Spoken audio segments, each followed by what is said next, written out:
Hello everyone, thanks to be here and be a part of this. My name is Walter Lohr, and tonight I would like to talk about migration in Latin America and its negative impact. Okay? As you know, there are migrants everywhere, and tonight my purpose is to inform you how migration is affecting you.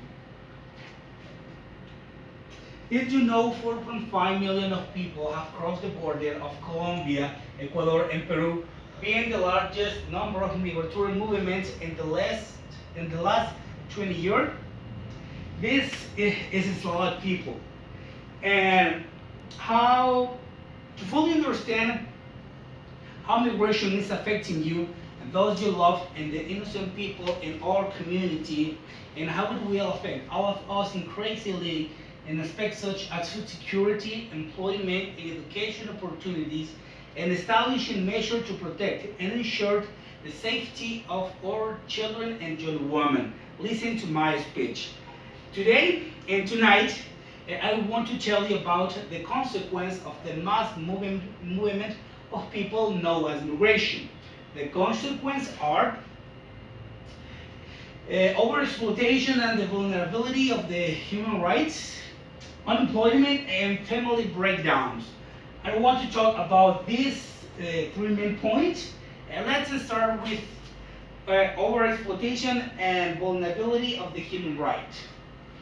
Okay, what is the most vulnerable sector in this main point? Are minors, and I want to explain why. When you see that illustration, what you can feel at the woodland. What you can feel when you see that illustration. Feel sadness because these kids don't have anything and yet they're working to make a life. I feel sad because as a child, he did not enjoy his childhood, and probably because my son, my nephew, or my brother.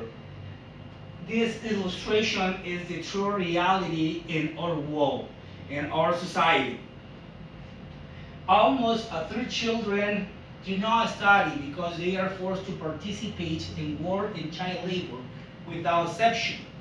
They are engaged in illegal trade, helping in everything they can. This is the reality. Since the circumstances produced by migration have surged, a side effect is sexual harassment because due the majority our immigrants are women, they take advantage using their imagine. This type of situation is daily for women who do not enjoy the immigration stability. The next midpoint is unemployment. Over the year, the unemployment rate has increased uh, due to the workforce, the evolution of the workforce. And what is the relationship between employment and the workforce? Uh, okay, imagine you go tomorrow to the mall and you want to buy a table. Probably you bought it for $100. And you met a person, he is immigrant, he did the same table, he bought it, he sell you for $20. What do you prefer? The winner, what do you prefer? I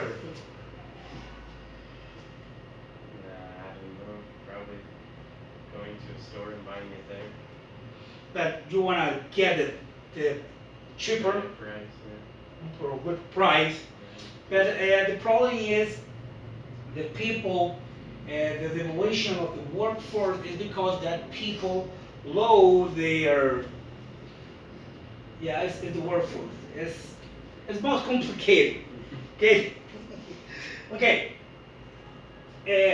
Other consequence due to the unemployment are the women, and I want to explain why. The women are the most vulnerable sector because due to their physically condition, they cannot develop a strength necessary for more demanding work, and they are to resort to prostitution.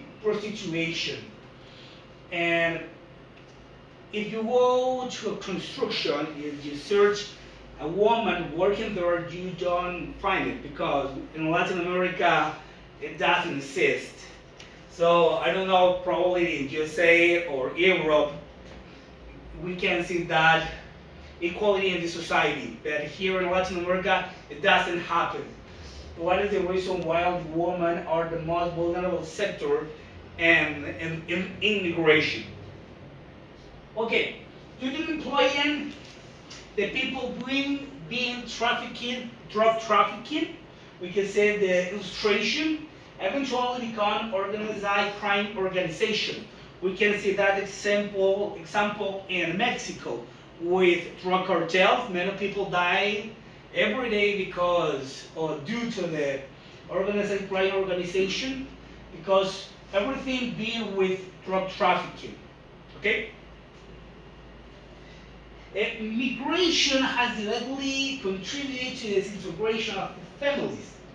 A couple of weeks ago, I talked with a friend. He came to Venezuela, and I asked him why he came to Ecuador, and he responded me, "I have enough money, but what you can do when you have money, but you can't buy grocery for your families, food, medicine, stuff like that. So I have to move on to other country, and he have been here in Ecuador for 1 year and a half. Uh, you can see in that slide, that illustration, why migration has directly contributed to the situation of the family, because the parents have to leave their families because the lack of food and the lack of work. That is the main reason why the people leave their countries. And there should be an effort on the part of political leaders so that they can resolve and mitigate the impact of the migration.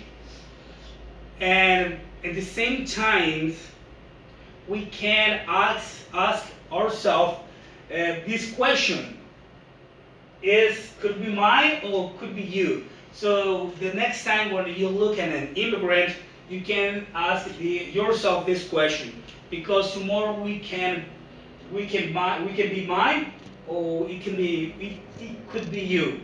Thank you.